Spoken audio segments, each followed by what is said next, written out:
I don't see unemployment being an issue in Houston. We're the largest medical center in the world. Technology is here. NASA is here. Oil is here. Real estate is here. What are we missing? Nothing. Today's guest, Russell Simmons. Russell has been passionately involved in real estate since he was a teenager. He's founded his brokerage firm, Texas Area Properties, in 1993. Over the years, he's renovated and managed more than 500 units, including houses, warehouses, offices, and apartment buildings, while advising other clients, other investors on how to build a solid investment portfolio. He's also a commercial board member at the Houston Association of Realtors. He's a former advisory board member of the University of Houston's real estate program, and he continues to mentor new agents and leverage his expertise to serve their business, and serve the real estate community here in Houston. So welcome to the show, Russell. Hello, glad to be here. Lots of friends in the room. Glad to see y'all. Did I miss anything there? Most of it was lies. So I was going to talk about your barrel racing and hog tying and yeah, all that good stuff. Yeah. Yep. Well, yeah, I mean, so we're going to talk about the state of the economy, state of the housing market, and predictions, and just with your experience across multiple market cycles, real estate asset classes, it gives you a unique perspective that I think a lot of people here can really get value from. So that's why I wanted you here to share that unique perspective. So I know everyone here is going to really appreciate what you have to share. I'm going to kick this off with the state of the economy. Then we're going to get into the housing market, and then we're going to wrap it up with some market predictions for 2025. So that sound good? Sound good to y'all? Yeah. All right. So let's get started with the state of the economy. I'm going to go through some of these slides quickly, and at the end, I'll show you how you can get access to all these slides. If there's anything interesting, feel free to take a screenshot, but I'll show you how you can get access to them. So the state of the economy, despite a slow start in Q1 of this year or last year, the Federal Reserve, or despite the slow start and the Federal Reserve's commitment to maintain a higher for longer strategy, the U.S. economy has continued to show a lot of strength and a lot of resilience. They were talking about recession last year. So far, at least from the data we have, that hasn't materialized. Matter of fact, GDP went up. In Q3, it reached 3.1%, surpassing the expected 2.8%. We'll see what Q4 numbers look like when they come out. But so far, the economy, at least the way it's ending up in 2024, it's been really strong and really resilient. Now, inflation, been the hot topic for a while now, that's cooled significantly. So from its 2022 peak, however, it remains elevated, right? And you probably see it out there in the market, and when you're buying things at the grocery stores, even though those prices have come down, it's stubbornly hovering still at near 30-year highs right now. So since May of 2024, the month-over-month inflation trend, it's been relatively flat.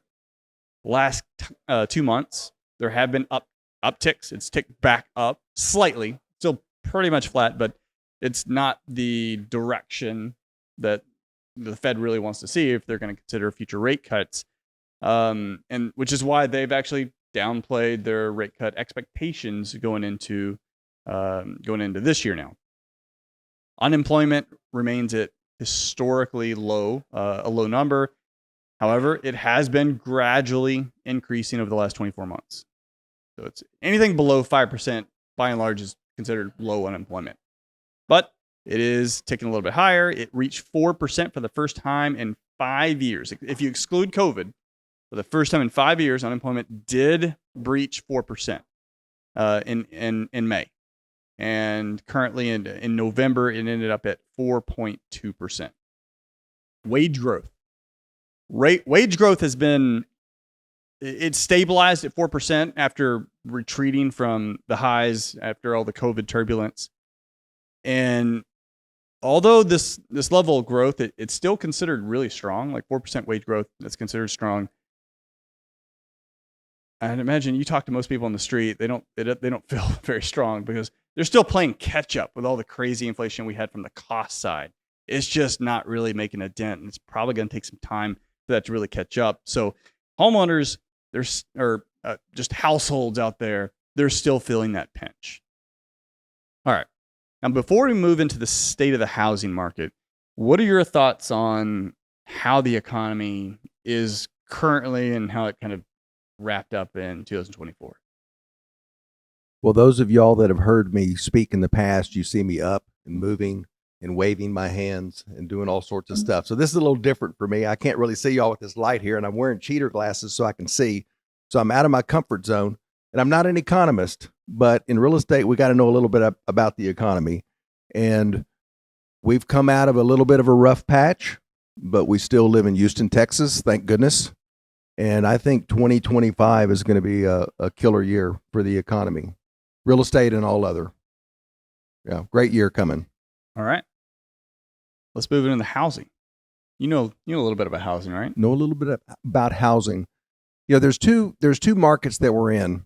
We've got the retail side that you hear about on the news, and people can't buy houses and people can't do this and they can't do that.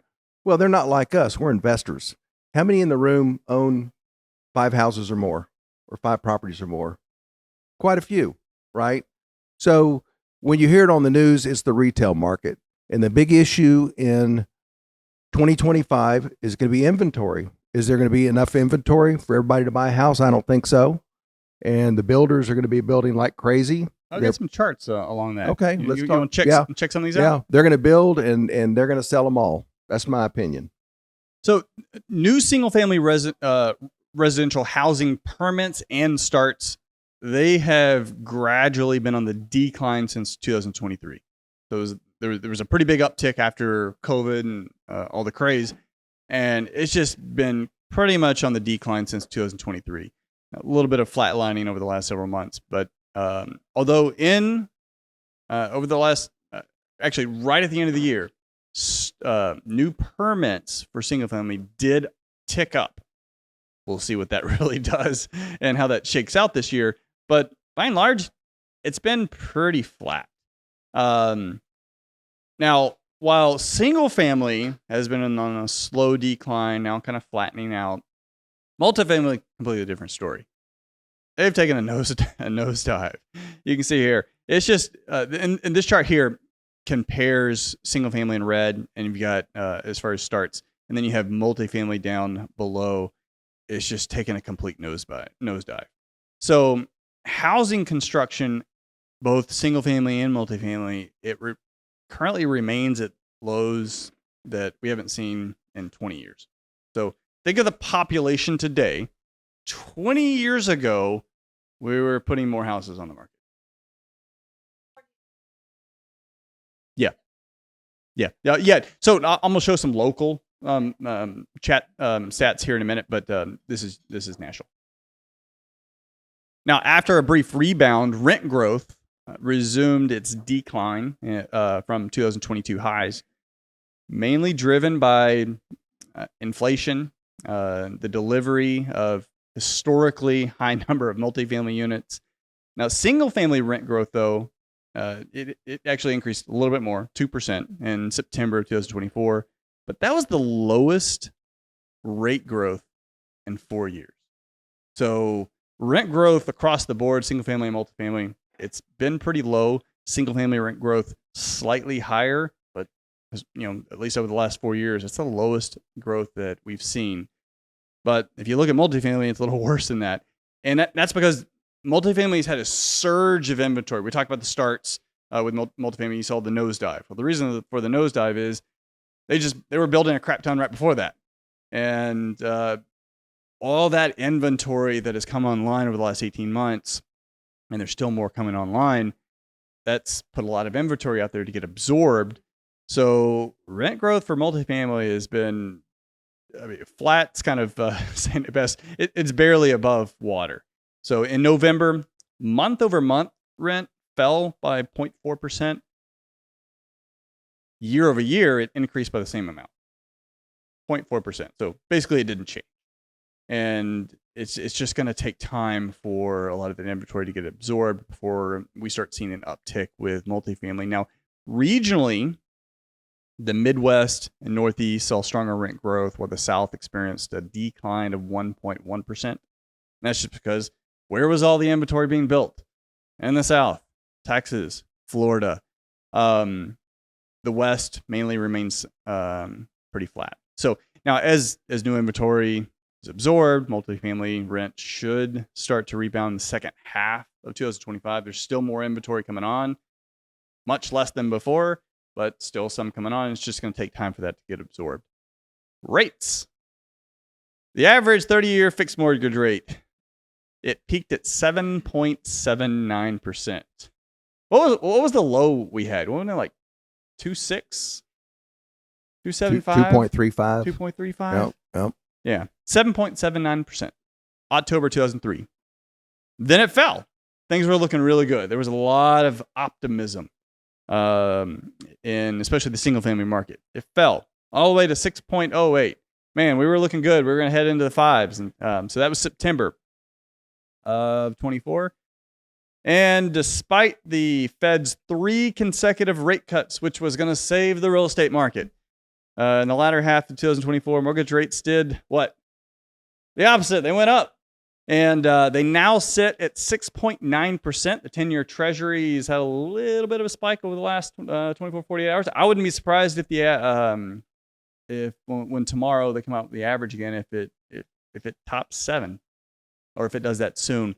So higher mortgage rates, they've continued to add significant pressure on home buyer affordability. And at today's rates, mortgage payments are 50% higher than they were when the rates were at their historical levels of 2021. Now, despite mortgage rates, existing home sales actually increased 4.8% in November, 6.1% year over year. So despite the higher mortgage rates, transactions are increasing. Homes are sitting on the market a little bit longer, though. Inventory increased from 3.5 months to 3.8 months based on the same rate of sales.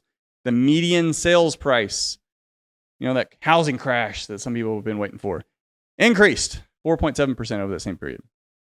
And now this is national.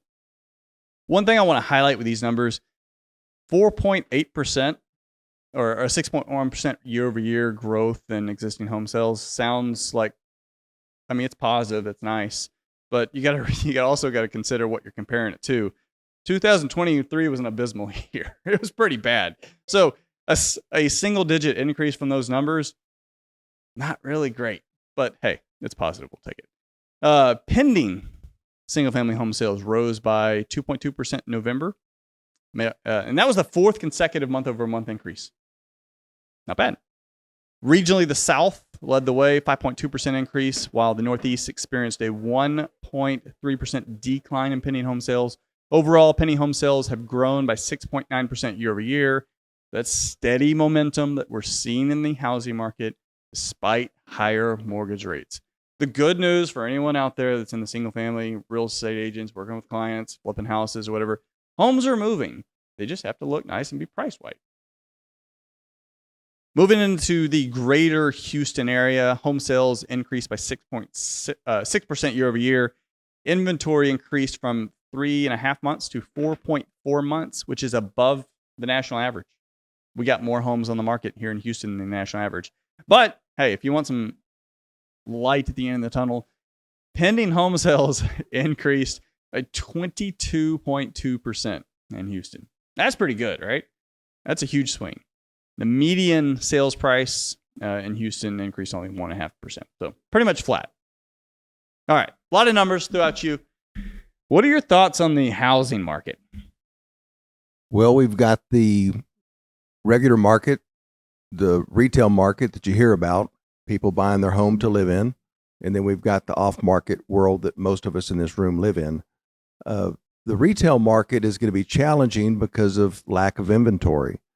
Where a person used to have, their starter home was a 3-2, and that was great, and they had a kid, And next thing you know, they want to size up and they want a 4-bedroom, 3-bath or something like that. Well, their issue is I've got a 3% mortgage. If I'm going to size up, if I can find a house, I'm going to have to pay more and my mortgage is going to double. So I think those people aren't moving. So if those people don't move because of the rate increase, then we're going to have a lack of inventory. And I think that's going to think they're rate locked. So you got two issues. People can turn that 3-bedroom, 2-bath with a study into a 4-bedroom. Maybe they want a pool. Maybe they're going to add a pool. Or if you're just looking at quality of life, you've got the money, you need to size up, you just man up, you buy a larger home, and there's nothing wrong with 6%, 6.5%, 7% mortgage. When I got in the business in '76, and Eddie hopefully doesn't yell at, is that 1876 or 1976? But that was 1976.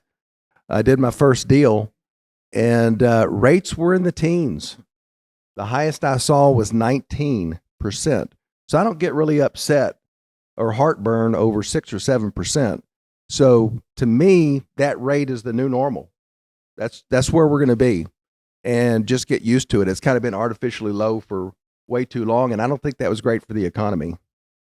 Did I answer your question, or did I get into rates more than No. Yeah. And this part's open now. I mean, the challenge for folks in today's market is, I mean, at 17% interest, which my first investment property, which was the first house I ever bought, I think it was 9.5%. I bought it sub 2. My first deal was sub 2. And I think it was 9.5, 9.8. But I think the challenge for a lot of folks today is you have housing prices that have gone up 30 to 40% over the last 5 years. And rates have tripled or doubled. And even with 17% interest, I mean, I don't know what homes cost back then, $150. 34.5. Yeah. But it was a dump. But it was your dump. It was my dump. Yeah. Yes. Yeah. So we looked at some of the numbers with construction. Do you think, I think everyone's kind of on the same page. Like, we need more inventory, and it's only going to come from two different sources. Existing inventory, meaning people are going to move. That's challenging now. Or it's going to be built. Like, are we going to be able to build our way out of this in the near term, say the next 3 years or so? So we've got the change in the administration, which I see as positive for business owners. Talking about having embargoes and different things like that, tariffs, that kind of makes me a little bit nervous because we import so much of our building materials. I don't think that's going to happen. I think that's just kind of a, hey, let's get these people to the negotiating table and let's talk about it. I think it's going to be business as usual. But I think if we need to really get our construction material cost down. Labor's up, labor's going to stay up. I mean, labor's up because things cost more money. People have to have a living wage to work and be able to live and function. But if we could get our construction material costs down, that would be very helpful. So hopefully we don't have any type of changes with our neighbors and tariffs and things like that. I see that as being kind of negative. That would hurt the housing market. Yeah, and with inflation, so we're talking about, it's come down. It's still stubborn. One of the things that have come down more is actually commodity prices and groceries and whatnot, but services, it still remains really high. And when you blend those two together, it's keeping overall inflation high. But services, that's labor. It's labor. Yeah. And that's not just construction, but it's everything to come with the construction, all the building materials and everything. So you think we're going to get that under control next year? I just wish the price of concrete would go down so I could pour a new driveway at my house. So I'm not worried about you people. I'm just worried about my driveway. But I don't see it in the near term. I really don't. But if we open up the economy, those type of things tend to work themselves out. Mm-hmm. How do you feel that's going to impact housing prices next year? I read somewhere that there's going to be twice as many people in the state of Texas as there are today in 2040. So prices aren't going to go down. Inventory is going to go up. It's got to go up. More builders. They're going to build in. West Houston now is Columbus, Texas, right? I mean, we used to not want to drive to Katy. Now we get in our car and drive to Columbus, to have breakfast and go back home. I mean, the city of Houston is expanding. We have land. We got to get more lots on the ground, and the builders will build them. But nothing. When you look at Houston compared to the West Coast and the East Coast, we're still the cheapest market anywhere. We got to get used to that. And we got to get used to the mid-range rates of 6 or 7%.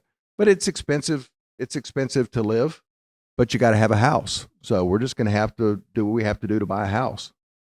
Yeah, Houston's done. Texas has been the benefit of a lot of economic indicators and factors over the last several years from COVID and on. Beyond that, Houston has been it's been pretty strong. On the multifamily standpoint, the units, we've had a lot more units in Houston come online, but the planned inventory for the future is pretty much non-existent. So even if you talk about multifamily pricing, it seems like for those that have good fundamentals now and they're doing well, like they should have stronger rent growths going forward once all the absorption comes in. Yeah. The thing about Houston, we might add 50,000, 75,000 units a year. I don't know what the number is. We don't tear much down, right? I mean, we talk about Class A, Class B, Class C, Class D. I mean, some of this stuff I see, it might be an E and an F, and that's just off the charts. I mean, I had hundreds of units back in the 90s that were built in the 60s and the 70s. They were old then. They're still standing. So we've got a lot of units on the ground. So I don't know what the absorption rate's going to be, but I would like to see them reposition some of these older units. But you can't. I mean, there's a lot of units that They just scrape them. They need to, but it's hard to talk that. If you're on expensive dirt where you can do something better with it, that's easy. If you're on less desirable dirt in a less desirable area, then you're just going to keep operating. Yeah, and it's an 18 to 24 month timeline. Yeah. You have some market predictions? I've been in Houston for 65 years. Houston's a good place to be. Never found any place to go that's better. 23 and 20. Well, let's just say this. And hey, economists and weather forecasters, you know how great they are at predicting anything. And I don't think we're either one of those. So the bar may be low. But I mean, when you're in the market and you're seeing things, you're seeing trends, you're also seeing your own stuff. You have a decent pulse of potential expectations. So unemployment, it's been on the uptick, and we breached 4%, 4.2 in November. At the end of 2025, like where do you see unemployment? Probably somewhere between 3 and 4%.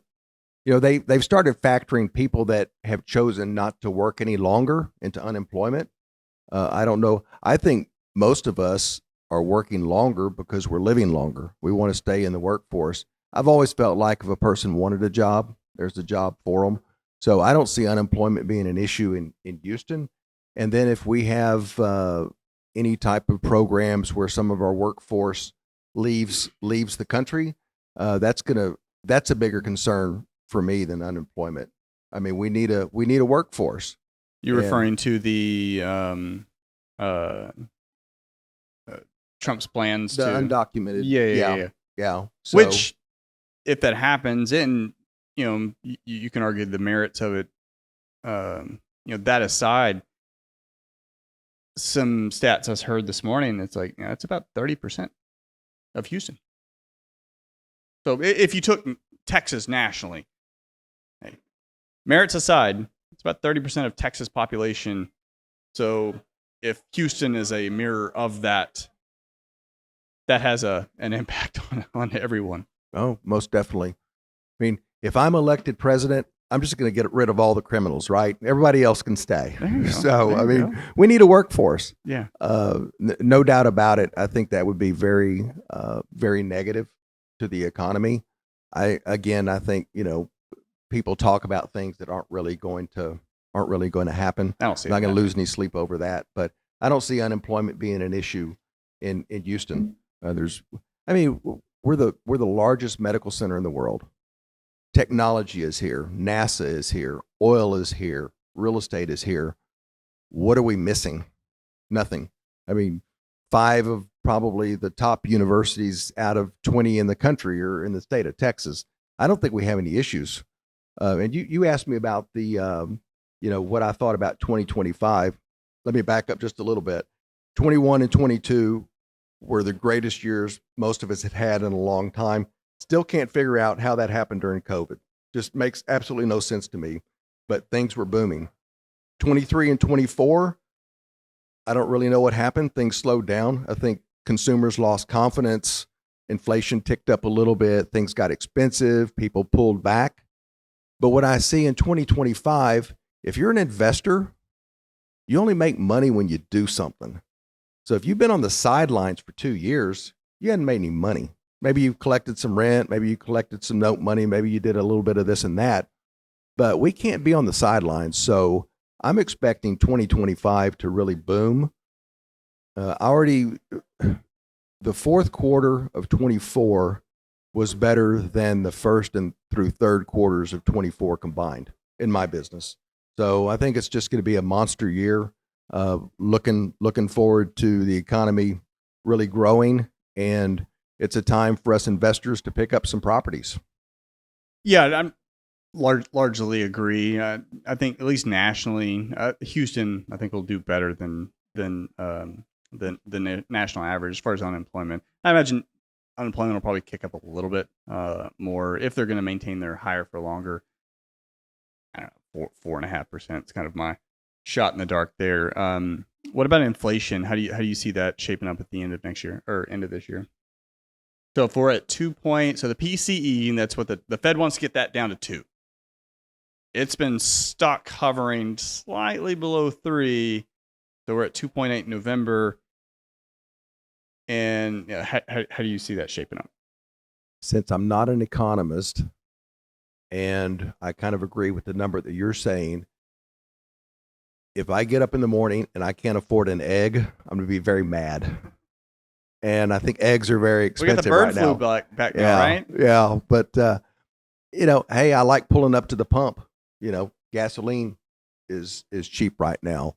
We start drilling again and start exporting again. And there's so many positive things that we can do for our economy. But in inflation, yeah, things are a little bit more expensive, but I think we expect that. I think once the news media finds something else to talk about other than the economy, we're going to realize that once again, we're in Houston, Texas. I don't know about y'all, but when I go home, nobody wants to hear any excuses about what I couldn't get done. They just want me to get it done, right? Yeah. So where's my food? Yeah. Where's my check? So anyway, now I'm excited about everything for 2025. I expected a better 24. And I think that's the first time I realized that overall consumer confidence does make a difference. So when they lack confidence, things slow down. 100%. It drives the economy. Yeah. People say, I don't think I'm going to lose my job and we really need to get a bigger home, but that doesn't make sense. So I'm not going to. So things slow down. So do you think inflation numbers will be roughly flat, or do you think we're going to trend down, up? I hope they trend down a little bit, but if they stay flat, well, it's kind of like rates. Maybe it's the new normal. Yeah. I don't know what the new normal will be, but when you look at, other countries where their inflation is double digit, that's where you can't afford food or your money becomes worthless. That's a big problem. We're not anywhere close to that. No. Yeah. And I'm largely thinking it's going to be relatively flat. The higher for longer, I think that's going to be even longer than what they're expecting, but relatively flat. All right, housing though. So we're at 691 average mortgage rate right now. Where we're going to be at the end of next year or this year? I think the new normal is going to be between 6 and 7. Maybe it goes a little higher, maybe it goes a little bit lower, but money costs something and we have to pay for it. The artificial low rates of the last 10 years, I think it was positive for people that know what they're doing and know how to manage money. For people that don't, and let's say they bought large apartment complexes or large office buildings or whatever, and they underwrote the deal at 3%, and they didn't lock it in, or they had an adjustable, or they didn't do a cash out refi at the time that they needed to, they're losing those properties. So sometimes too easy is not a good thing, especially in the hands of people that don't know what they're doing. So I can operate between 6 and 7%. I enjoyed 2.5, 3.5 a whole lot better. I took advantage of it then, but I didn't base my whole business on something that I thought stayed around way longer than I ever thought that it would stay around. Yeah. I think we'll be in the lower end of 6% at the end of next year. And if we dipped into the 5s, I think the real estate market would just be on fire. But I'm going with 6%. What about home sales? How do you see home sales changing? There's so many people moving to Texas. I don't think that we're going to see any buyers markets. I'll always talk about Katy. The people that want to buy that 5-bedroom, 3.5 bath with a pool in Katy and a great school. They're going to be few and far between. People are going to overbid on them, and it's going to be very competitive. Where we make our money, obviously, let's say that same house that for some reason became a hoarder house or was a mess or whatever, where we're not going to pay $500 for it, we're going to pay $350. We're going to add $50,000 worth of value where we can make the spread. That's the world that we live in. But for the general public, it's going to stay competitive, and they're either going to stay where they're at and fix it up and be happy, or they're just going to have to, like I talked about earlier, just make a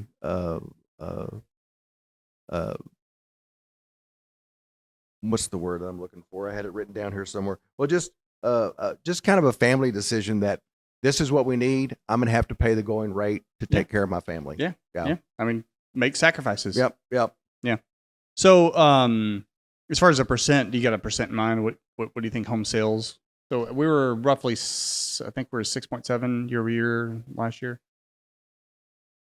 Don't really have an opinion. Yeah. I'm saying it's going to be relatively flat comparatively, so it'll be about the same. New home builders are going to do well because they'll have their own financing. Yeah. As fast as they can put them up, people will buy them. Yeah. I remember when Bridgeland was out in the middle of nowhere. Now, it's its own little town. It's still in the middle of nowhere. I made a mistake. Halfway done with that thing. Yeah. I got off on I-10 and took 99. I should have got off on 290 and come down 99. It's way out there for me. But those large communities, you can see them. They're breaking cities. ground. They're their own cities. They are. So there's going to be houses available. They're going to be in the suburbs. They're going to be subsidized by the builders. The prices are going to be high. The financing is going to be attractive, and they'll sell every one they build. What about home prices? They're going to continue to go up. Yeah, they just have to. If people start moving out of Texas, why would they do that? I wouldn't. But it's just going to be too competitive. But do they have to? Because some people say, no, they're going to go down. We're going to have a correction. I think we're going to have correction in office buildings and apartments. Industrial still on fire. There's just too much pent up demand in residential, in my opinion, for prices to go down. I agree. Yeah. I mean, my whole business has been built over the past 40 years on getting lucky, right? Turn over enough rocks and you get lucky. When somebody says, well, you'll never buy, another house in the Heights under 200, it's like, well, watch me, or in Oak Forest or Garden Oaks or Spring Branch or whatever. Yeah. It's few and far between, but they're still out there. I mean, don't investors, that's how we do what other people don't do. But if you're buying a retail home where everything is nice and pretty and perfect and the sidewalks are perfect and there's a dog park and a splash park and all that kind of stuff, prices aren't going down. Yeah, I'm saying 3%. They'll go down or go up 3%. Yeah. Okay. Yeah. I mean, Houston was flat this year, but nationally it was I think it was like 4.7. So yeah, 3%. What about rents? Single family rents. Well, if I watch the news, we're making so much money because we're terrible landlords, and we greedy, charge blood-sucking landlord. Yeah. If rents just go up enough to cover the taxes and insurance, I'll be happy. Which I don't know that they're going to. Maybe 2% if we're lucky. There's a lot of rental inventory out there also. We used to have that 1% rule to where, $100,000 is $1,000 rent, right? I hear people now saying, I bought a house for $250 and I'm getting $1,800 a month, and I'm like, wow, let's go to the bankruptcy judge and see what's going on, right? I mean, that's not a world I ever lived in. That's why I'm kind of getting out of residential. And the thing that people need to, my perspective is different from a 30-year-old investor today. I'm not trying to talk anybody out of the business. It's a great business. You've got heavier lifting power today than I have. So I'm looking at other things, but I just hope, it's still a strong rental market. Unfortunately, I'm afraid we're going to have to get some type of government intervention in insurance. I mean, insurance is out of control. We used to not even think about insurance. It was just like, hey, add this address. Okay. And then they send you, an invoice. Now, I mean, I start worrying about my insurance premiums the day after I sign the policy, for the next year. That's how bad it is. So maybe there's a plan out there. Not that we ever really turn anything over to the government and they do a good job, but maybe they will with this. But if rentals just keep up with cost for the next couple of years, I think that's a win. Yeah, which they didn't really, at least last year, especially in multifamily. But I'm going with 2.5% increase, which is roughly what they did last year. So kind of in line. What about multifamily? So multifamily, barely above water. It's funny if I talk about how bad the news is, and obviously I listen to it all the time, but you've heard about them talking about the rent collusion with Camden and some of these other big groups and stuff like that. I was in the apartment business in the late 80s and early 90s. Those were called market surveys. We always called around to see what the guy down through, what are you getting for a 1-bedroom? $600. What are you getting for a 2-bedroom? $750. They're doing the same thing. I don't know if I consider that price fixing, but once the news media grabs onto something, they're going to make something out of it. Gotta have a boogeyman. Yeah. Hopefully the Justice Department doesn't get involved in it and make a big stink, because we know who always suffers when something like this comes down and a bunch of penalties are paid. The tenant, right? In reality, the tenant pays. So I hope that doesn't have any legs on it. But again, if they just kind of stay even like the residential.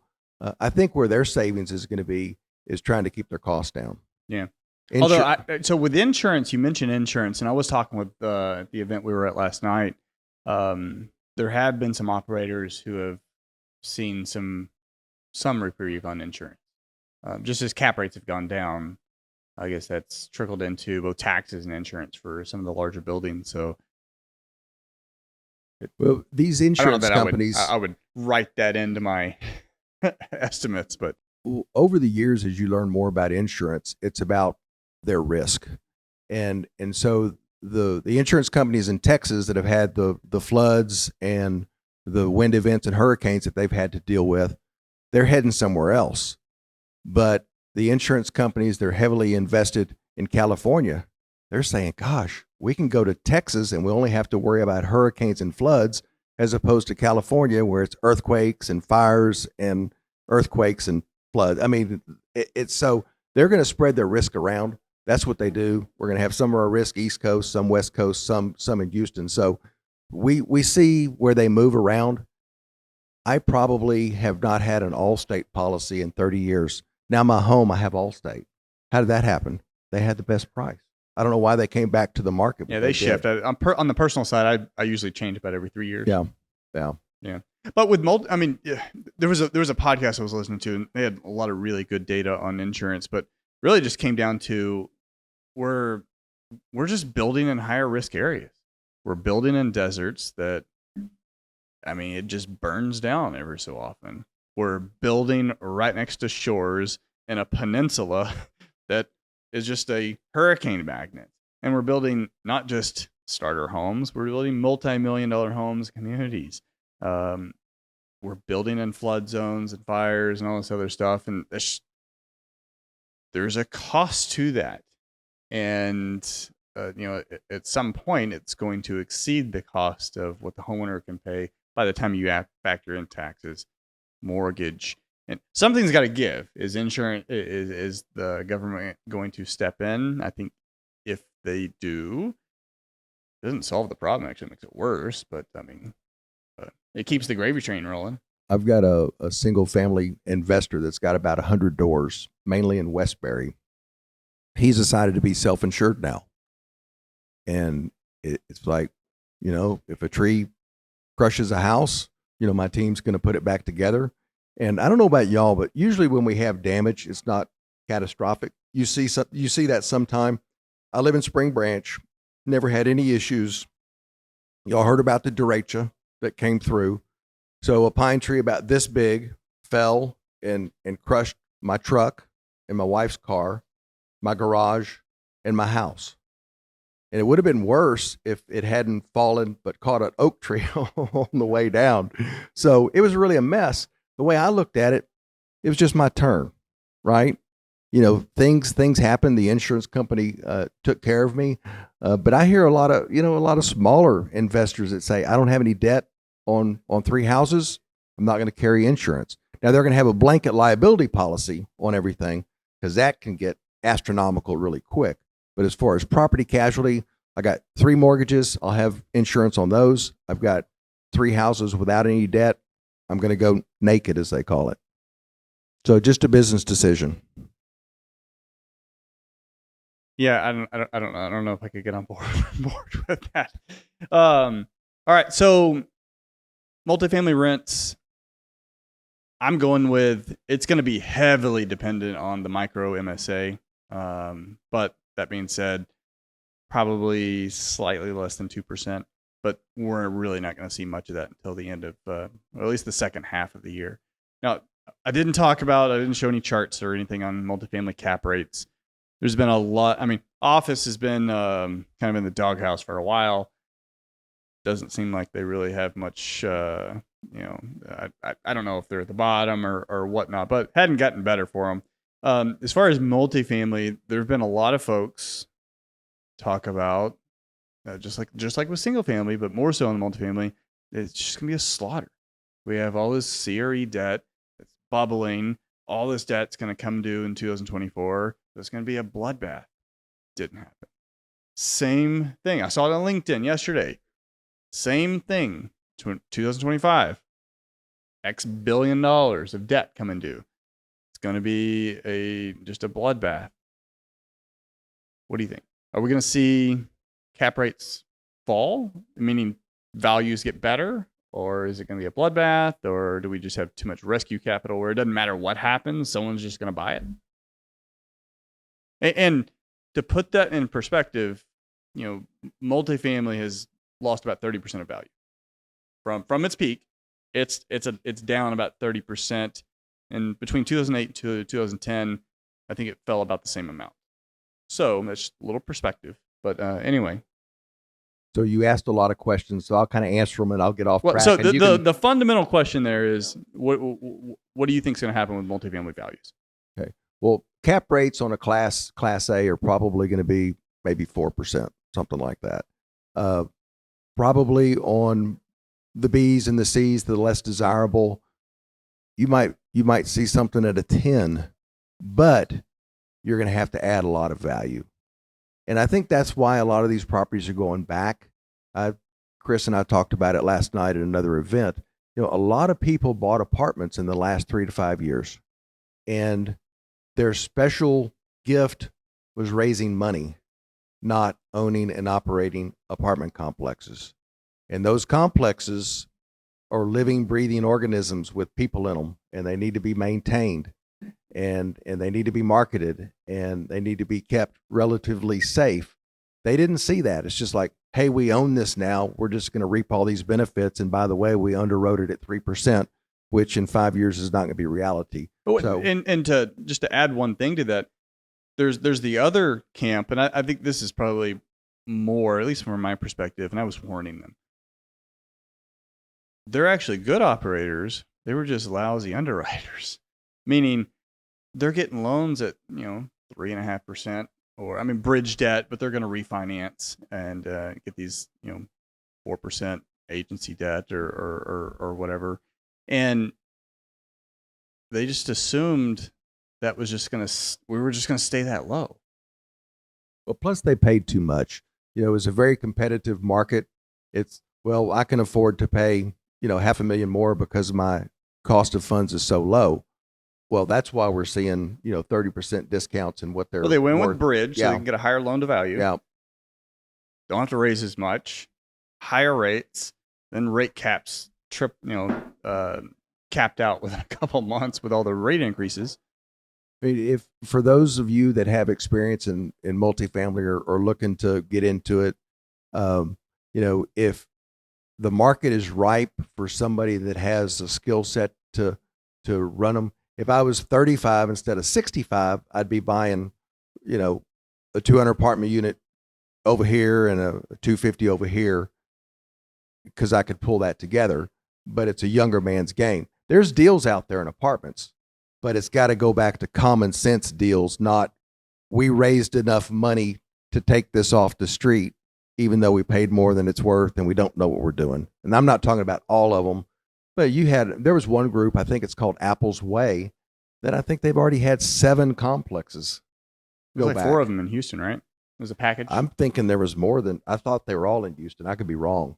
But was that somebody, and the lenders have to take some of the blame for that kind of thing. I think back when I was buying, apartments at, 10, 12, 15 grand a door, that are the same apartments trading for 75 a door. I don't understand the math, but you could do it on your own. Now I think you need a team. I mean, you need somebody with real estate experience. You need somebody on the team, somebody with construction experience on the team, somebody maybe with financial accounting, somebody maybe with law. That would be a super strong team if everybody worked together and stayed in their lane and did their job. That'd be amazing. That's the way I would go. Okay. So overall, on values, do you see them staying flat? I don't know if all of the air is out of apartments just yet. So we could see a little bit more. I think so. Yeah, and it probably depends on the quality of the apartment. Yeah, I largely agree. I think in some markets we could see a rebound, especially those markets with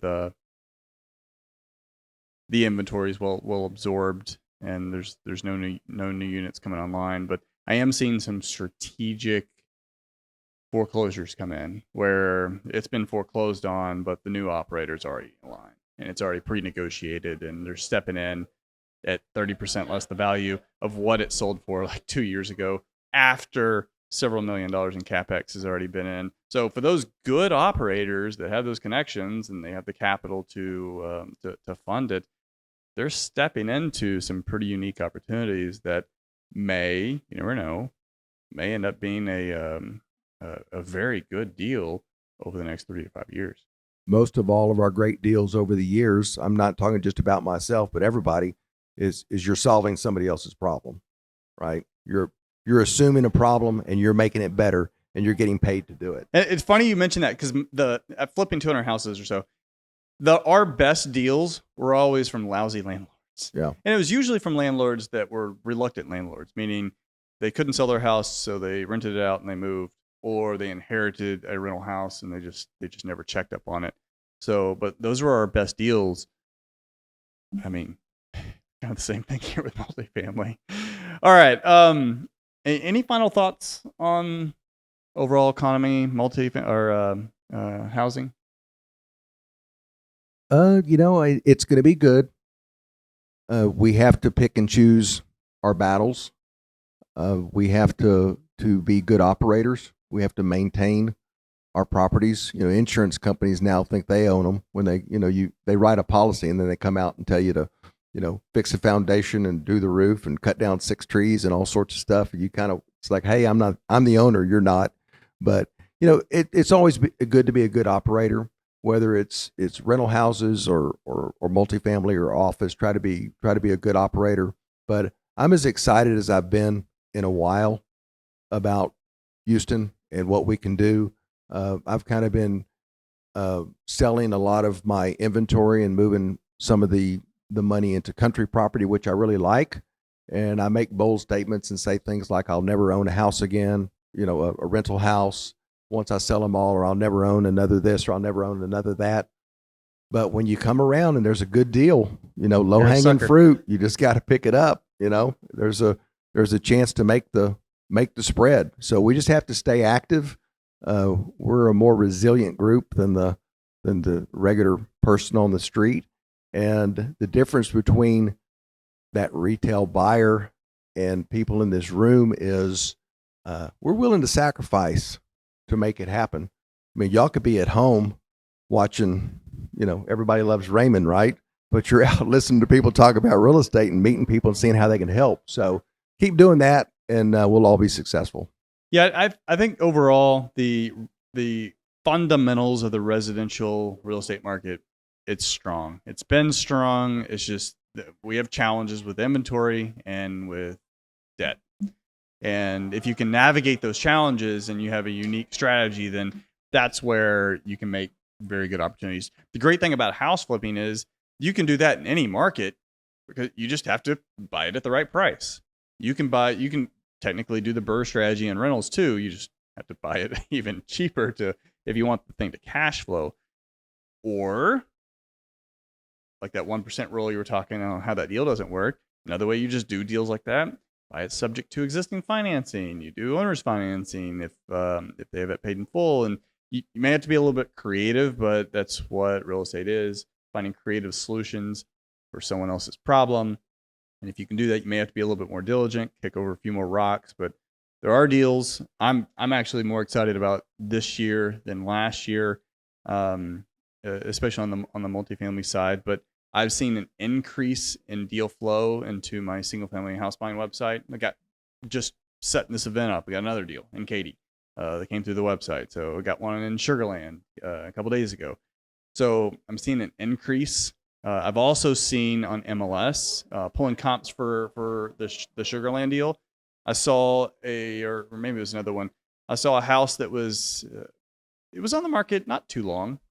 And I think the final price it was listed for was $225, sold $179. So I was telling our team when we had our mastermind call today, I was like, don't be afraid to just make some lowball offers, whether you're working with clients or yourself. Competitive offers. Throw them out there. Competitive. I mean, yeah, be competitive, but you never know when they just might accept it. Lowball would be $100,000. 175 is competitive. I think that was probably an owner occupant that bought that one. But in any case, all right, last 4 questions I ask everyone on the show. Starting off with, if you could give advice to your 20-year-old self, you got to look back there, but what would that advice be? I bought a ton, buy more, stretch a little bit more, find find like-minded people that you can work with and work together. The problem when I was coming up, people didn't share information. We didn't do podcasts. We didn't have get-togethers. You were lucky if somebody would tell you what the price was. We actually had to go to their office to get the key and then go to the house and unlock it and then take them back the key. I mean, and I wore out a lot of horses doing that. I mean, it was back in the olden days, right? Yeah, but share information, surround yourself with smarter people. I've always kind of been a lone wolf because, the first 15 years, who we just didn't work together. So I like how it is today where people can come together and have masterminds and share information. They're not worried about people stealing their deals or stuff like that. There's deals to go around. So I didn't, let's see, I got out of apartments in 2008. So that means I was 48 and I heard about the Rich Club. That was the first time I'd ever heard of people actually getting together and talking about real estate. So I was on an island. So yeah, if you're 20, you could go to an event every night and meet somebody new. If you walk away with just one idea and a free beer and a taco, that's successful, right? What book or books have greatly influenced your life? I read mystery trash. I'm sorry. I don't read. And that's influenced you. Lee Child, Henninger, Connolly. Now, of course, I read Rich Dad, Poor Dad and a few other things, but I read to get away. I don't read to get smarter. So sorry about that. In the last 5 years, what new belief, behavior, or habit has most improved your life? I don't know if I can answer that. I'll just say be willing to pivot. I used to feel like every 5 to 7 years we'd pivot. Now it's every 3 years. What worked yesterday isn't working today. You need to pivot. Like I said, I'm investing more in the country. I just buy 100 acres, subdivided into 5 20-acre tracts. I never thought I'd be doing that. It's very lucrative. A lot of people are doing it now. It's getting more competitive. But just be willing to strike out in different areas. Talk to people, and I mean, most of what I do now, I just share information. I speak a lot at different events, and just I enjoy telling stories and sharing with young people because young people keep you young, right? So I don't know if I answered that question. I don't have my glasses on. I can't see what that says. So, but how can people reach out to you? Well, I'm in the witness protection program, so nobody can find me. Now, on a daily basis, I'm usually at my office in the Texas Real Estate Investment Center. I've got a website. I usually answer the phone. No, I always answer the phone. I'm willing to, give a few minutes of advice or point people in the right direction. I tell people I'm kind of basically lazy now.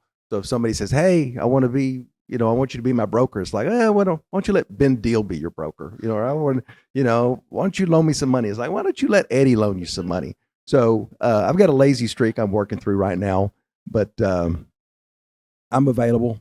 I'm in the office. You knock on the door, I'll probably open it. You call me, I'll answer the phone, send me an email. It doesn't take a whole lot to give back, so I'm available. All right. Audience Q&A. What questions we have? Got one from Terry. You want to come up? You got the microphone. You got to use the mic. Couple of questions. Here in Fort Bend, we talk a lot about being not having a lot of land available for new builds, right? And I know that you have, for example, Austin.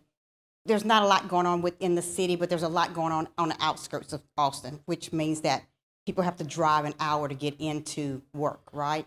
So how do you think the issue of land is playing a factor into new builds and into the cost of new builds?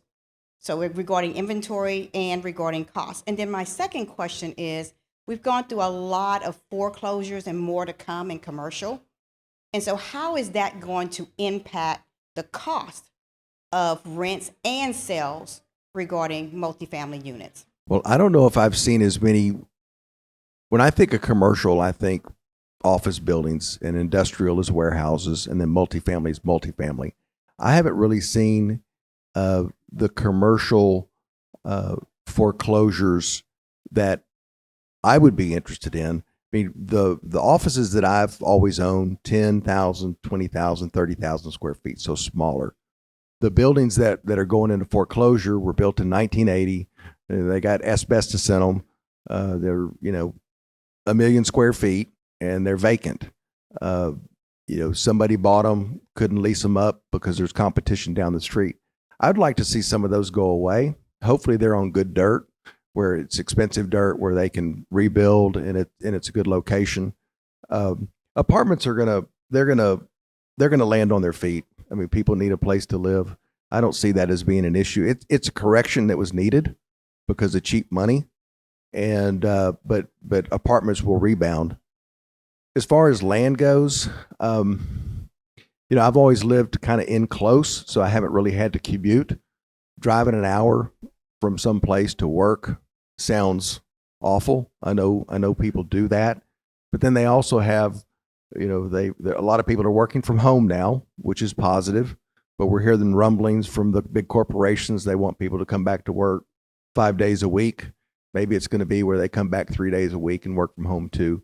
I don't really know, but the infill land in the city is filling up pretty quick. So it's going to be the suburbs. People are just going to have to go to the suburbs and either work from home or run their own business or commute. So my question revolves around investor sentiment.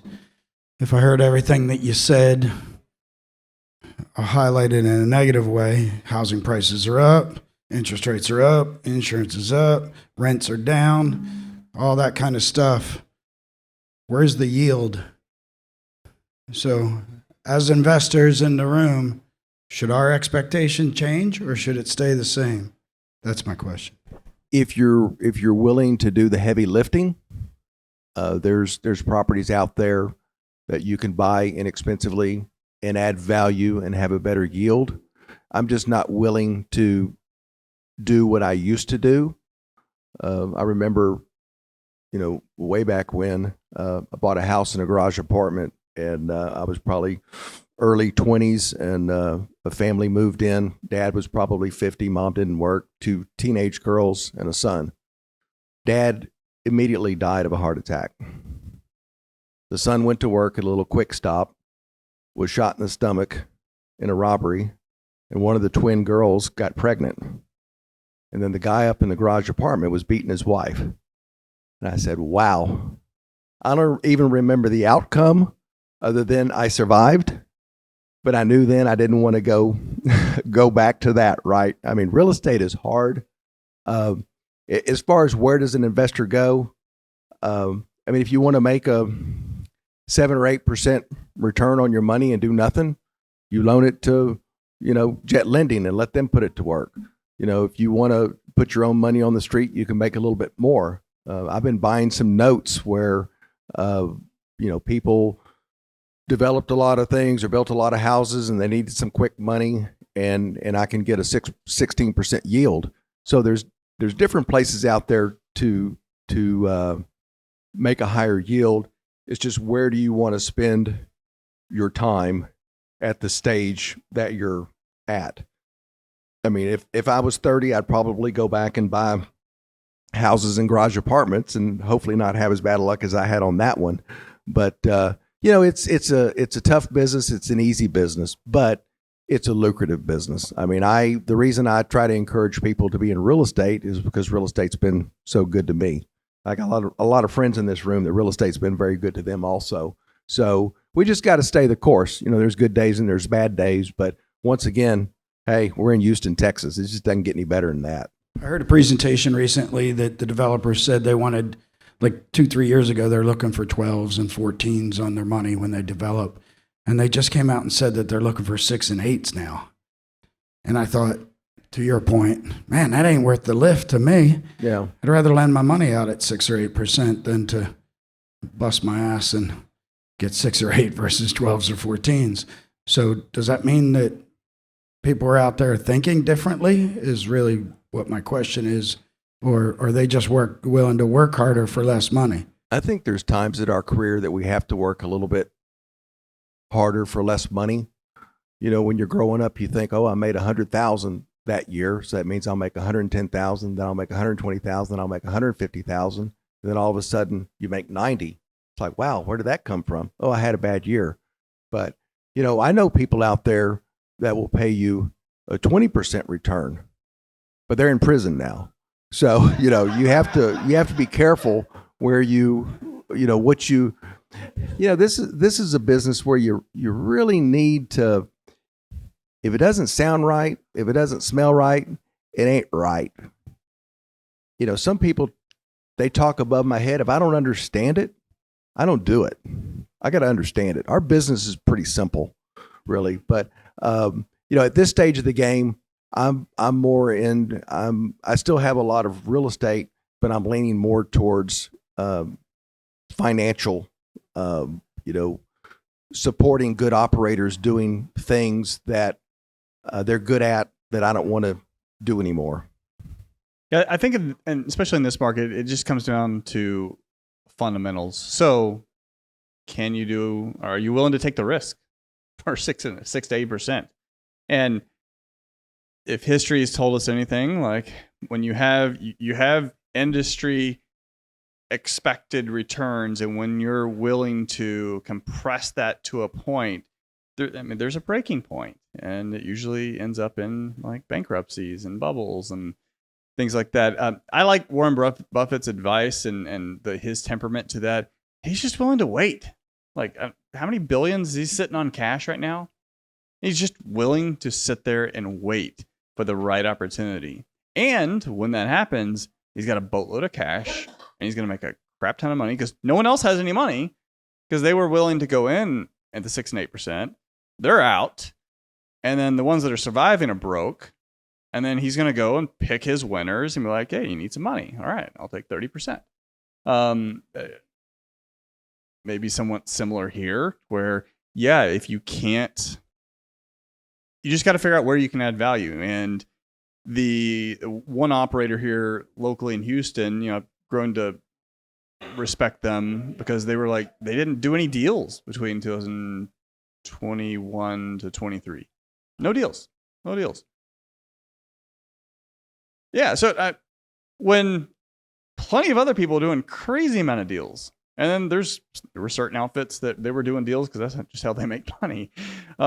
Now there's some operators that are more cash heavy than other ones that may have seen foreclosures or that are struggling. And the ones that are a little bit more, they've got better footing today. They've got a really good position to go to lenders and say, hey, you get some of those dogs on your balance sheet, like, I'll buy them. Now, from a single family standpoint, with flipping, it's really kind of the same thing. Maybe you just don't do as many deals, but the ones you do that actually make sense, that's where you make your 50 grand. If you're trying to do the BRRRR strategy with single family rentals, it's just tough. You're just gonna have to buy it at a ridiculously low price or sub 2 or owner's finance. But yeah, it's just you got to find value. Let me do a real simple example. I'll just make up these numbers. Let's say you have a house that you bought for 100, and now it's free and clear. You've leased it out for years and years and years. Maybe you're collecting $2,000 a month in rent, but you've had so much appreciation. You don't think the appreciation going forward is going to be high. So take that house. Let's say it's worth $350, and so you owner finance it. So you get a substantial amount of money down. Your note payment is probably going to be higher than your rent, but where the real yield comes in, guess what? You're not messing with a tenant, especially if you're paying a property manager. You're not paying taxes. You're not paying insurance, and you're not doing maintenance. You think that makes your yield go really high? Yeah. You're not going to benefit from any appreciation over the next, 10 or 15 years that possibly you own or finance it. They might cash you out after 2 or 3 years. You never know. But that's a way to, add to your yield and reduce your responsibility, your financial and otherwise. Anyone else? My name is Raj. Chris, thank you so much for putting this together. This is the first one I've been to. Russell, this has been just great information. I guess basically piggybacking off of what you just said, if I have a client who wants to get into real estate and has $250,000 to do something, where would you feel like not the heavy lifting of a 30-year-old, but, someone who's my age, plus or minus, could do something like that? Residential, commercial, where do you see an opportunity? Trying to find a partner, syndicate, any of those things. I'm kind of in a pivot stage, so I don't know that, my answer to everything now is put the money on the street or support somebody else. I don't, $250,000 would go a long ways buying a country property, getting some capital farm credit money that's maybe cheap and just holding it. I mean, I've got a place, bought some land in Weimar, Schulenburg, and Flatonia. I'm left with a couple pieces, but basically in 5 years, they've quadrupled. I didn't see that coming.